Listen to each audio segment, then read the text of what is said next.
But Jaxon Smith-Njigba, yesterday, we knew this was going to happen. We were pretty much just waiting on the news to come after the news came out roughly last week that they'd picked up his fifth-year option, him and Devon Witherspoon.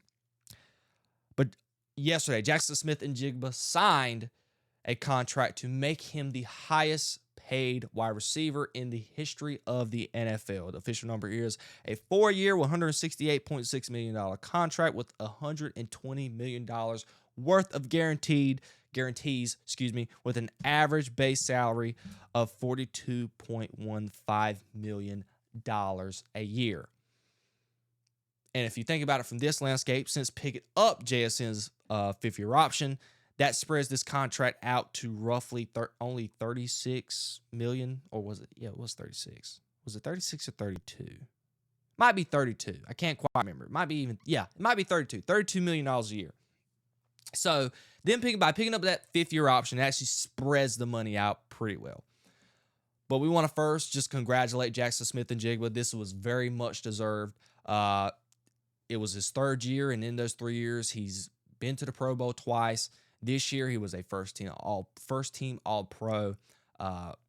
He won NFL Offensive Player of the Year, and he helped lead the Seattle Seahawks to win the Super Bowl with a questionable quarterback at the time. And he was the catalyst for the reason why the offense was as successful as they were. And I got to give him a lot of credit. I love Ohio State. I'm a big Ohio State football guy. So it is without a shadow of a doubt that I knew Jaxon Smith-Njigba had the capabilities to be good.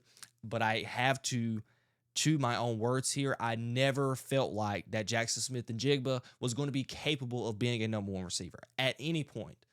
I guess because he was overshadowed by Marvin Harrison at the time at Ohio State. It's just, to me, I never felt like Jaxon Smith-Njigba was going to be able to be a catalyst and catapult a wide receiver room. I never thought that.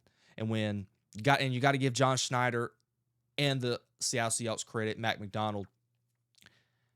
They moved on from DK Metcalf, a guy who they signed to a new contract, pretty good wide receiver, made multiple Pro Bowls. But that's a gutsy move to pivot off that guy and bet on this kid here. And it turned out to be the best decision that they could have ever made. Because they saw the potential in this kid to be the number one receiver in the NFL. And there's no way with what DK Metcalf was getting paid that they were going to be able to make Jaxon Smith-Njigba the highest paid wide receiver in the NFL. So that is where you got to give John Schneider, Mac McDonald, everyone associated with the Seattle Seahawks a ton of credit for seeing this gem and making the right financial decisions and getting this deal done for Jaxon Smith-Njigba and making him the highest paid wide receiver. And I've seen multiple people across media say it. No nonsense. This kid has no drama.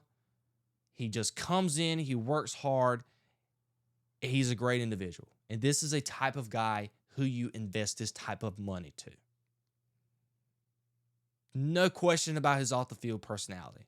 And when he's on the field, he is available and ready to work. And there's been no sort of drama in the media regarding when they were going to get this deal done for him.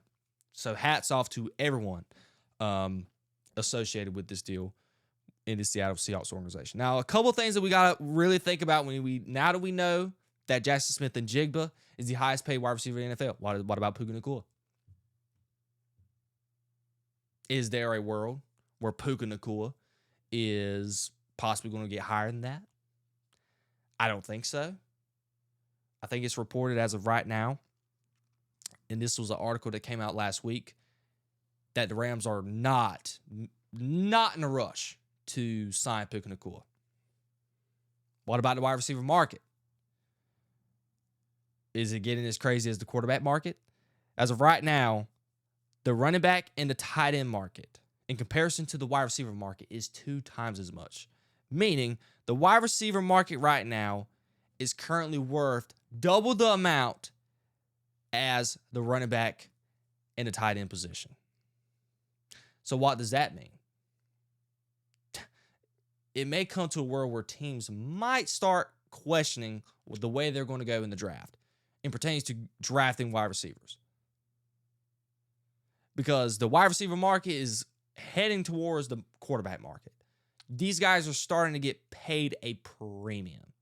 So in free agency, there's not going to be a scenario where a guy coming off of his rookie contract and looking for a second contract, I don't see a world in the future where there's going to be outside teams willing to invest that type of money in these guys. Obviously, when most of these deals get done with these highest paid wide receiver contracts, it is guys who were developed in-house. The Dak Prescotts, the Jordan Loves, the Patrick Mahomes, Josh Allens, all of these guys are developed in-house.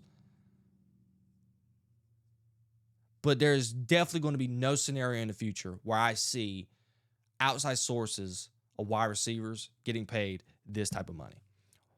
What about his draft partner in the first round, Devin Witherspoon?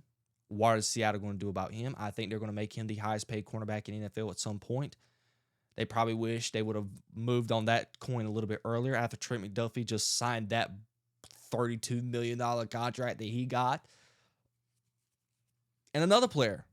And Colin Cowherd took this idea away from me when I was wanting to talk about JSN. What about George Pickens? Does this make the George Pickens situation in Dallas a whole lot more complicated? Me personally, I don't, because there's no way you're investing $40 million into George Pickens because they're not even close to the caliber of the same player. Off the field, there is no issues with Jaxon Smith and Njigba. There was a whole storyline just this past season where George Pickens and CeeDee Lamb were late getting to the team hotel on time because they were out gambling in Vegas. It was a wild story. Also on the field, Jaxon Smith and Njigba is not prone to have a so-called quote-unquote 21st century term to use here, a crash out and cause a penalty or make stupid boneheaded decisions to negatively affect the team on Sunday, Monday, or Thursday. I don't know why I even say Sunday, Monday, and Thursday. It's about to be an everyday league the way the NFL is making the schedule nowadays. But that's not remotely close. I think George Pickens is probably going to get close to $28 million. And I think that's his ceiling because I say that because that's what T. Higgins signed for. JSN is a number one receiver. George Pickens is a number two. I can strongly say this. There's no way in any world that anyone would invest wide receiver one type money into George Pickens. I can say that without a shadow of a doubt. But we got to give a shout out to Jaxon Smith and Njigba. You got to be happy for all these guys getting their bag, and he is definitely deservedly so.